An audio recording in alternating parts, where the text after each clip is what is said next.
தமிழக மீனவர்கள் இலங்கை கடற்படையால் தொடர்ச்சியாக கைது செய்யப்படுவதை தடுக்க நடவடிக்கை எடுத்திட வேண்டும்.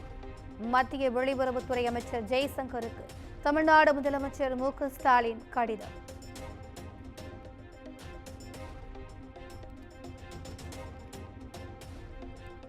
எல்பிஜி டேங்கர் லாரி உரிமையாளர்களின் காலவரையற்ற வேலைநிறுத்தம் தொடரும் என அறிவிப்பு. எண்ணெய் நிறுவனங்களுடன் உரிமையாளர் சங்கம் நடத்திய பேச்சுவார்த்தை தோல்வியடைந்ததால் சிலிண்டர் தட்டுப்பாடு ஏற்படும் அபாயம்.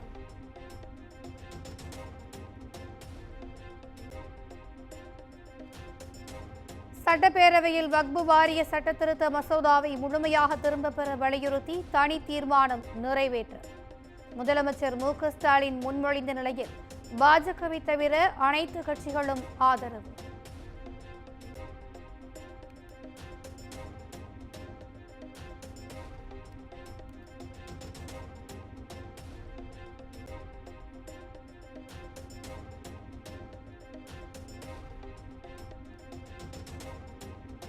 வக்பு சட்டத்திருத்த மசோதாவுக்கு எதிராக தனி தீர்மானத்திற்கு எதிர்ப்பு. பேரவையில் காரசார விவாதத்தில் ஈடுபட்ட பாஜக உறுப்பினர்கள் வெளிநடப்பு.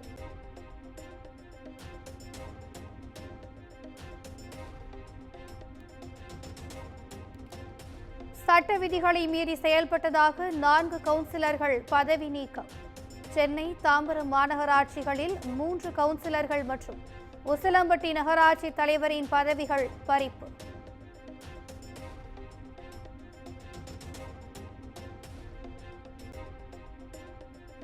ஓ பன்னீர்செல்வம் உள்ளிட்டோரை அதிமுகவில் சேர்க்கும் பேச்சுக்கே இடமில்லை என எடப்பாடி பழனிசாமி திட்டவட்டம். கோவிலாக கருதும் கட்சி தலைமை அலுவலகத்தை ரவுடிகள் மூலம் தாக்கியவரை கட்சியில் இணைக்க முடியாது என்றும் பேட்டி.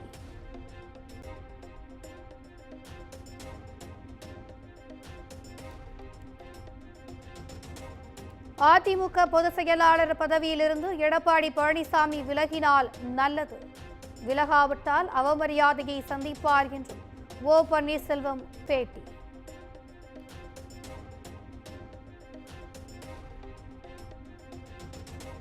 மத்திய அமைச்சர் அஸ்வினி வைஷ்ணவ் உடன் பாஜக மாநில தலைவர் அண்ணாமலை சந்திப்பு. ஏப்ரல் 6ஆம் தேதி முதல் தாம்பரம் ராமேஸ்வரம் இடையே புதிய ரயில் சேவை தொடங்கும் என எக்ஸ் தளத்தில் பதிவு.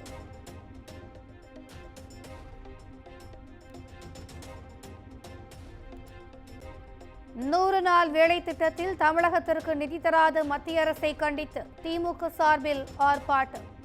வருகிற 29ஆம் தேதி தமிழ்நாடு முழுவதும் நடைபெறும் போராட்டங்களில் திரளாக பங்கேற்க திமுகவினருக்கு முதலமைச்சர் மு.க.ஸ்டாலின் அழைப்பு.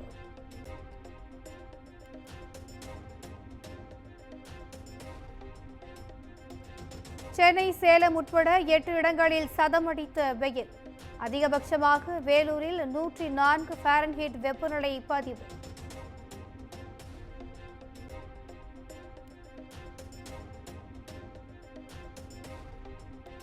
சென்னை தாம்பரம் சானிட்டோரியம் இடையே தடம் புரண்ட சரக்கு ரயில். 3 பெட்டிகள் தடம் புரண்டது குறித்து ரயில்வே அதிகாரிகள் விசாரணை.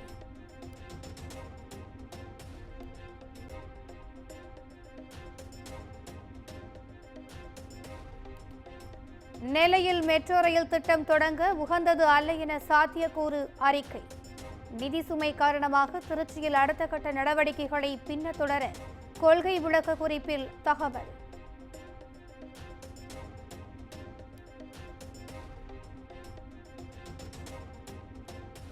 உதவி பேராசிரியர்கள் நியமனத்திற்கு தேர்வுக்குழு அமைக்க வேண்டும் என்ற யுஜிசி விதி சிறுபான்மை அந்தஸ்து கல்லூரிகளுக்கு பொருந்தாது என சென்னை உயர்நீதிமன்றம் ஆணை.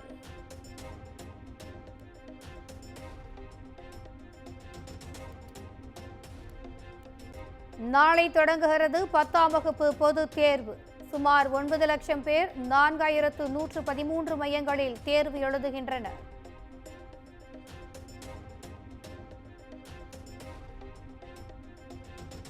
பொதுத் தேர்வு எழுத இருக்கும் 10ஆம் வகுப்பு மாணவர்களுக்கு தவேக தலைவர் விஜய் வாழ்த்து. தன்னம்பிக்கையுடன் தேர்வை எதிர்கொள்ளுங்கள் என எக்ஸ் தளத்தில் பதிவு.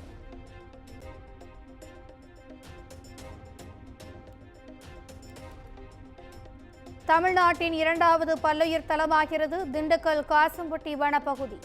தமிழ்நாடு அரசு அறிவிப்பு.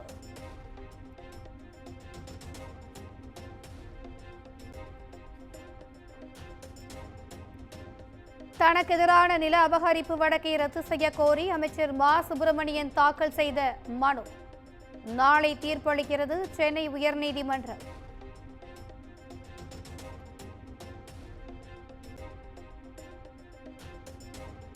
நடிகர் சிவாஜி கணேசனின் அன்னை இல்லம் வீட்டை ஜப்தி செய்ய பிறப்பித்த உத்தரவை நீக்க கோரி சென்னை உயர்நீதிமன்றத்தில் மனு. நடிகர் பிரபு தாக்கல் செய்த மனு மீது அடுத்த வாரம் விசாரணை நடைபெறும் என எதிர்பார்ப்பு.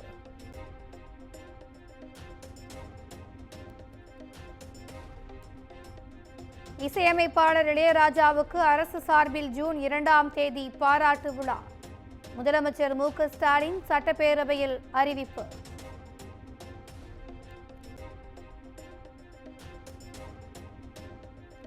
மதுரை மாவட்டம் உசிலம்பட்டியில் காவலர் கல்லால் அடித்து கொலை. டாஸ்மாகில் ஏற்பட்ட தகராறில் மர்ம நபர்கள் வெறிச்செயல்.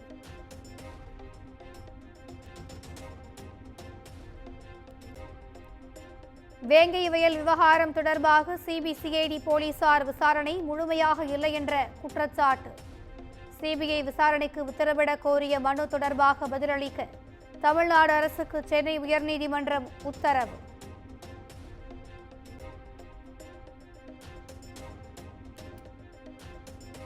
சென்னையில் நிகழ்ந்த தொடர் நகைப்பறிப்பு சம்பவம். கைது செய்யப்பட்ட சல்மான் சைதாப்பேட்டை நீதிமன்றத்தில் ஆஜர்படுத்தப்பட்ட நிலையில் ஏப்ரல் 9ஆம் தேதி வரை நீதிமன்ற காவல்.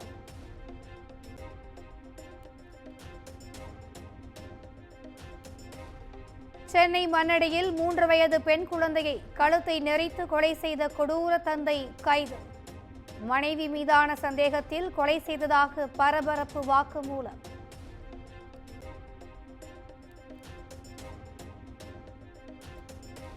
மன்னார்குடி மற்றும் சுற்றுவட்டார பகுதிகளில் நில அதிர்வுடன் பயங்கர சத்தம் உணரப்பட்டதாக பொதுமக்கள் அச்சம்.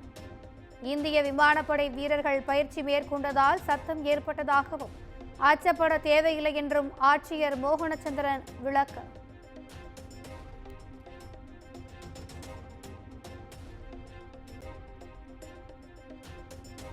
கடலூரில் அரசு பேருந்தில் இருந்து இறங்கும் போது தவறி விழுந்த கல்லூரி மாணவி படுகாயம். பேருந்தை நிறுத்துவது போல் சென்று திடீரென இழுத்ததால் கீழே விழுந்துவிட்டதாக மாணவி குற்றச்சாட்டு. நடிகர் விக்ரம் நடித்துள்ள வீர தீர சூரன் படம் திரையரங்குகளில் வெளியானது. படத்தை திரையிட விதிக்கப்பட்டிருந்த தடையை டெல்லி உயர்நீதிமன்றம் நீக்கிய நிலையில் ரிலீஸ் ஆனது.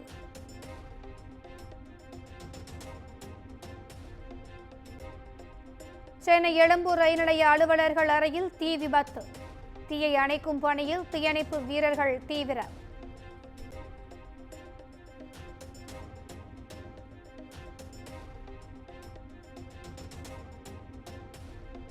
மாநில அந்தஸ்து வழங்க கோரி புதுச்சேரி சட்டப்பேரவையில் தீர்மானம்.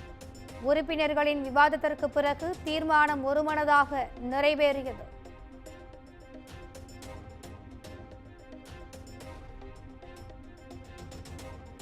தொகுதி மறுசீரமைப்புக்கு எதிராக தெலுங்கானா சட்டப்பேரவையில் தீர்மானம்.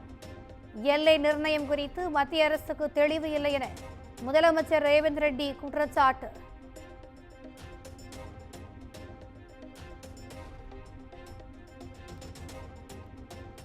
ரஷ்ய அதிபர் புதின் விரைவில் இந்தியா வருகிறார். பிரதமர் மோடியின் அழைப்பை ஏற்று இந்தியா வர இருப்பதாக ரஷ்யாவின் வெளியுறவு அமைச்சர் தகவல்.